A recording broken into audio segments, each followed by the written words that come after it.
With literally a matter of hours to go before the blow-in of Blast Furnace 5, we've come inside the heart of the furnace to see the final preparations for that part of the process.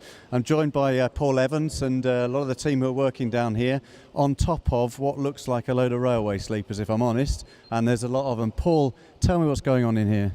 Afternoon, Tim. So, part of the preparation for number 5 restart, we have to prepare the hearth. There are different methods to restart a blast furnace. We always go for best practice in Talbot, which is a manual timbering process. So we've got 8,000 sleepers to get in within 48 hours to prepare and protect the exhaust pipe and to get up to the Tuyere level, and then we'll build it to form the lower part of the cohesive zone and to protect the Tuyeres. So we'll build dog houses around the Tuyeres. So let me get this right. So the wood you're putting in here is effectively kindling to start the fire. Is that right?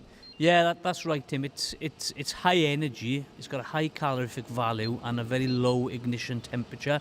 So what we want this wood to do, because we will have one chance to restart, we want it to ignite straight away, but we also want it to provide the energy, one, to dry out the refractories, to get the cooling systems where they need to be, but also to start the process and start burning the coke and melting the ferrous material above.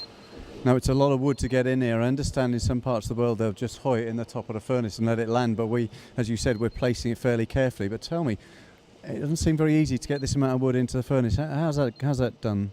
It's difficult, Tim, because the furnace is all boxed up, ready to restart.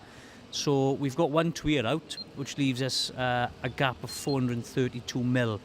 So through that gap, we've got to get myself and the team in, but we've also got to get the 8,000 sleepers in 48 hours. And bear in mind, we're bringing it in at Tuyere level, and we've got to get it down to the base of the hearth. So we've built a makeshift chute. We're here for the next 4 or 5 shifts now, kind of manually handling the sleepers in on rollers through the port, and then we put it down the chute, and it's strategically placed, ready for the restart. So it's not just a case of throw it in like some plants do. We strategically place it, built on best practice. So whilst people might look at these boys and think big strong boys lumping bits of wood around, it's actually a very scientific process, isn't it?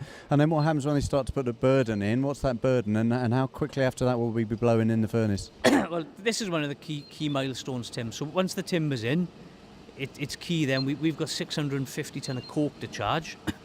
So as we start charging that, we'll then start to clear our isolations, and we'll start to charge the ferrous material. So that kind of says, no, blowing is imminent.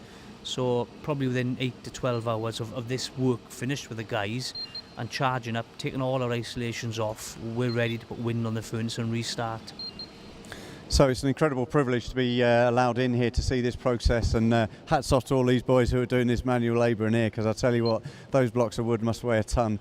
There's still lots of work to do, but you know, the amount of time they've got to do them in is relatively small, and then we can look forward to the blow-in. So thanks all to you guys for putting your backs into the effort and the planning in it, and we really look forward to the blow-in. Paul, thanks very much. Thank you, Tim. Thanks.